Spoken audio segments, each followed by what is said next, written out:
Dani പിന്നെ അവനുള്ള work ചെയ്യാൻ തുടങ്ങി. ആ സമയമെല്ലാം ജെനിയുടെ ഓരോ വാക്കും അവൻ്റെ മനസ്സിലൂടെ വരുന്നുണ്ടെങ്കിലും അവനതെല്ലാം മാറ്റിവെച്ച് വേഗം ചെക്ക് ചെയ്യാൻ തുടങ്ങി. എന്നാൽ നന്ദു ആണെങ്കിൽ വല്ലാത്തൊരവസ്ഥയിലായിരുന്നു. കാരണം ജെനി പറഞ്ഞ വാക്കുകൾ അവളുടെ ഹൃദയത്തെ വേദനിപ്പിക്കുന്നുണ്ടായിരുന്നു. ആദ്യം ഡാനിയിൽ നിന്ന് മോചനം ആഗ്രഹിച്ചിരുന്നുവെങ്കിൽ ഇപ്പോൾ അവനെ പിരിയുന്നത് അവൾക്ക് ഓർക്കാൻ കൂടെ വയ്യ. അതുകൊണ്ട് തന്നെ ഇനി എന്താവും തൻ്റെ മുന്നോട്ടുള്ള ജീവിതം എന്നോർത്ത് അവൾക്കൊന്നും കോൺസെൻട്രേറ്റ് ചെയ്യാൻ കഴിയുന്നുണ്ടായിരുന്നില്ല. അങ്ങനെ കുറച്ച് സമയത്തിനു ശേഷം സാം വീണ്ടും ഡാനിയുടെ അടുത്തേക്ക് വന്നു. എന്താടാ, നിന്റെ ജോലിയൊക്കെ കഴിഞ്ഞോ? ഡാനി ലാപ്പിലേക്ക് നോക്കിക്കൊണ്ട് ചോദിച്ചു. എൻ്റെ കഴിഞ്ഞു. ഇനി നാളത്തേക്കുള്ളൊന്ന് ചെക്ക് ചെയ്യാനുള്ളൂ. അത് വീട്ടിൽ നിന്നും ആവാലോ. നീ പറ, എന്താ നിന്റെ പ്ലാന്? എന്ത് പ്ലാൻ? ഡാനി ഒന്നും മനസ്സിലാവാതെ സാമിൻ്റെ മുഖത്തേക്ക് നോക്കി ചോദിച്ചു. ഓ, ഇവനെ കൊണ്ട് ഞാൻ... എടാ, ജെനിയുടെ കാര്യം തന്നെയാണ് ഞാൻ ചോദിച്ചേ. സാം കുറച്ച് ദേഷ്യത്തിൽ പറഞ്ഞു. ഓ, അവളോ? അവളെക്കുറിച്ച് എന്ത് തീരുമാനിക്കാൻ? അത് ഞാൻ ഒഴിവാക്കിയ കേസല്ലേ? ഡാനി പുച്ഛത്തോടെ പറഞ്ഞു. എടാ, അതല്ല, നന്ദുമോളെ അവൾ എന്തെങ്കിലും ചെയ്യുമോ? എനിക്കതാണ് ടെൻഷൻ. അതോർത്ത് നീ ടെൻഷൻ അടിക്കേണ്ട. ശ്രീയെ തൊടണമെങ്കിൽ ഡാനി ഈ ലോകത്ത് ജീവനോടെ ഇല്ലാതിരിക്കണം. അപ്പോഴേ അവളെ തൊടാൻ കഴിയൂ. അതാർക്കും. ഡാനി ശ്രീയോടുള്ള പ്രണയത്തോടെ പറഞ്ഞു നിർത്തി. അവൻ്റെ ഓരോ വാക്കും സാമിൽ കുളിര് നിറച്ചു. അപ്പോഴാണ് ക്യാബിനിലെ ഡോറ് തുറന്ന് ആൽവി അങ്ങോട്ടേക്ക് വന്നത്. ആഹാ, നിങ്ങൾ രണ്ടും ഇവിടെയാണല്ലേ? ഓ, നിൻ്റെ ഒരു കുറവുണ്ടായിരുന്നു, ഇപ്പം അതും തികഞ്ഞു, ഡാനി മനസ്സിൽ പറഞ്ഞു. ഇന്ന് ഡാനി ലീവാണെന്ന് പറഞ്ഞിട്ട്? ആൽവി വന്നപാടെ കസേരയിലേക്ക് ഇരുന്ന് ചോദിച്ചു. പറഞ്ഞിരുന്നു, പക്ഷെ പെട്ടെന്ന് വരേണ്ടി വന്നു. ഡാനി ആൽവിയുടെ മുഖത്തേക്ക് നോക്കാതെയാണ് പറയുന്നത്. അത് വേറൊന്നും കൊണ്ടല്ല, ചുണ്ട് പൊട്ടിയിരിക്കുന്നത് കണ്ടാലേ അവൻ്റെ കളിയാക്കലും കേൾക്കേണ്ടി വരുമെന്നുള്ള ചമ്മൽ കൊണ്ടാണ് മുഖം കൊടുക്കാതിരിക്കുന്നത്.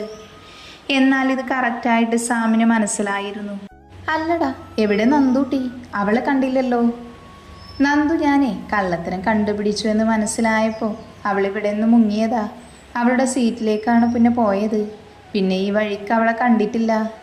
സാം കളിയാക്കി ചിരിച്ചുകൊണ്ട് പറഞ്ഞു. എന്ത് കള്ളത്തരമാണ് നീ പിടിച്ചത്? അതിന് മാത്രം എന്ത് തെറ്റാ അവൾ ചെയ്തത്? ആൽവി കണ്ണു മിഴിച്ച് രണ്ടുപേരെയും മാറി മാറി നോക്കിക്കൊണ്ട് ചോദിച്ചു.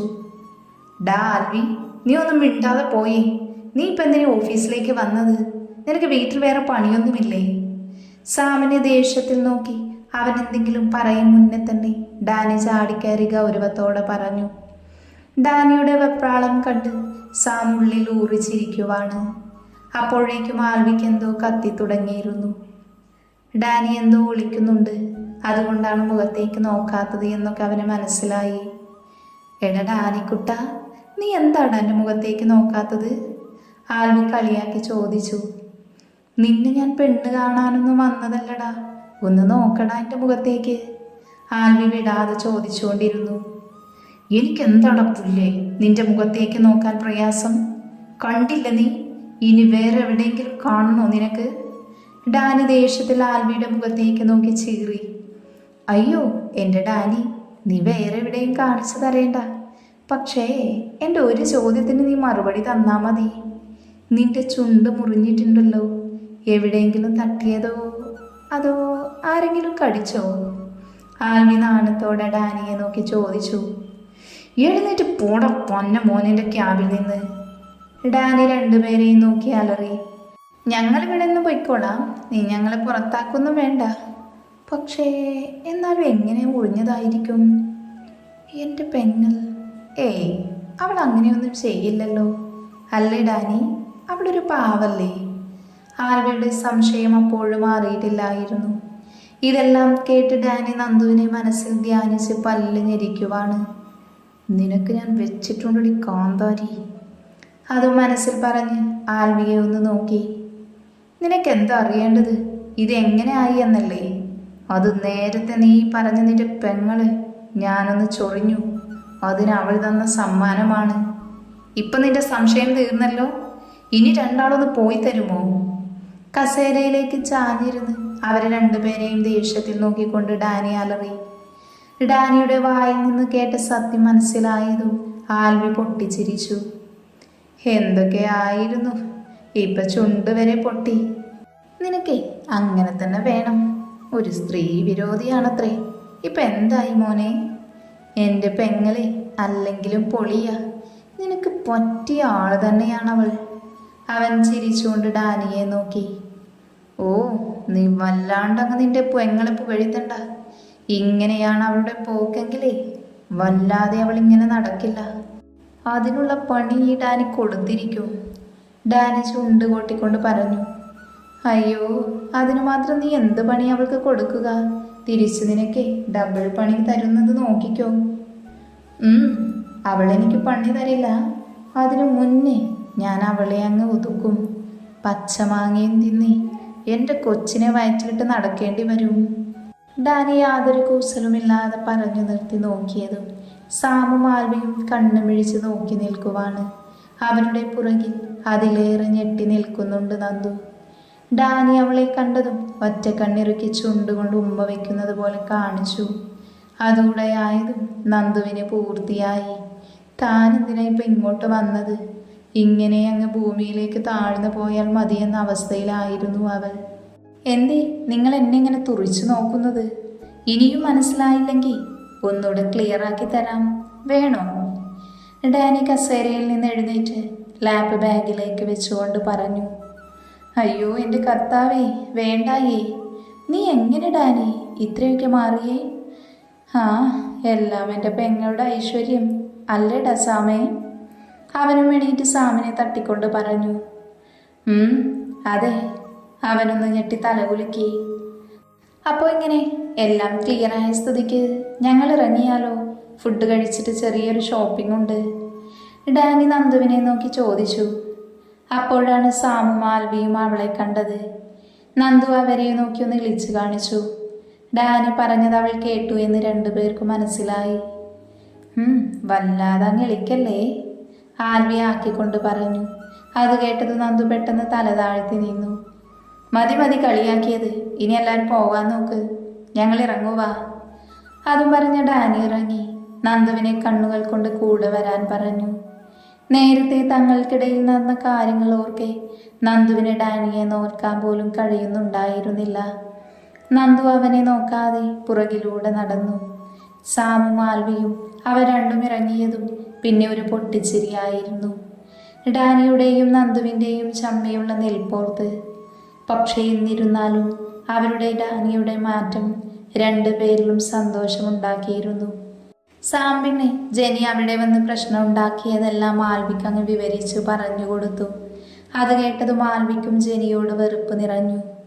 ഡാനിയും നന്ദുവും കാറിൽ കയറിപ്പോയി. നന്ദു അവൻ്റെ ഭാഗത്തേക്ക് നോക്കാൻ പോയില്ല. പോകുന്ന പോകിൽ ഫുഡൊക്കെ കഴിച്ചാണ് അവർ പോയത്.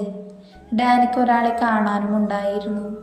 അതെല്ലാം കഴിഞ്ഞാണ് ഷോപ്പിങ്ങിന് പോയത്. അപ്പോഴൊന്നും രണ്ടുപേരും മിണ്ടിയില്ല. ഇടയ്ക്കിടയ്ക്ക് രണ്ടുപേരുടെ കണ്ണുകൾ കൊരുക്കുന്നല്ലാതെ വേറെ ഒരു സംസാരവും ഉണ്ടായിരുന്നില്ല. പക്ഷേ ഡാനിയുടെ കണ്ണുകൾ നന്ദുവിൽ തന്നെയായിരുന്നു. തന്നെ കാണുമ്പോൾ പിടക്കുന്ന അവളുടെ മിഴികളും വിറയ്ക്കുന്ന ആദരങ്ങളും കാണി അവളെ തന്നിലേക്ക് വീണ്ടും വീണ്ടും ചേർത്തു നിർത്താനാണ് ഡാനിക്ക് ആ നിമിഷം തോന്നുന്നത്. അപ്പോഴേക്കും അവർ ഷോപ്പിംഗ് കഴിഞ്ഞ് നന്ദു ഇറങ്ങാൻ നിൽക്കുവാണ്. ആ നിമിഷം തന്നെ ഡാനി അവളുടെ ഇടുപ്പിലൂടെ പിടിച്ച് ട്രയൽ റൂമിലേക്ക് ഇട്ടിരുന്നു. നന്ദു അവനെ ഇറുക്കെ പിടിച്ചു നിന്നു. അവളാകെ പേടിച്ചിട്ടുണ്ട്. എന്താണ് ചെയ്യാൻ പോകുന്നത് എന്നറിയാതെ. എന്തേ ചെയ്യുന്നത്? ചെയ്തില്ലല്ലോ, ചെയ്യാൻ പോകുന്നതല്ലേ ഉള്ളൂ. അതും പറഞ്ഞ് ഡാനി നന്ദുവിൻ്റെ ചുണ്ടിൽ അമർത്തി ചുംബിച്ചു. നന്ദുവിൻ്റെ കൈ അവൻ്റെ തോളിൽ അമർന്നു.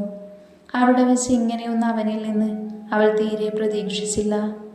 അതുകൊണ്ട് തന്നെ അതിൻ്റെ ഒരു ഞെട്ടലുമുണ്ട് അവളിൽ.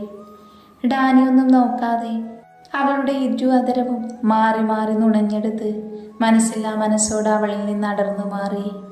നന്ദു മിഴിഞ്ഞ കണ്ണുകളോടെ ഡാനിയെ ഉറ്റുനോക്കി. നീ എന്നെങ്ങനെ നോക്കി പേടിപ്പിക്കേണ്ട. ഇത്രയെങ്കിലും തന്നില്ലെങ്കിൽ എനിക്ക് ശ്വാസം കിട്ടില്ല. അതുകൊണ്ട് തന്നതാ. കുറേ സമയമായി ഞാനിത് പിടിച്ചു നിൽക്കുന്നു. ഇനിയും നിന്ന അത് ശരിയാവില്ല.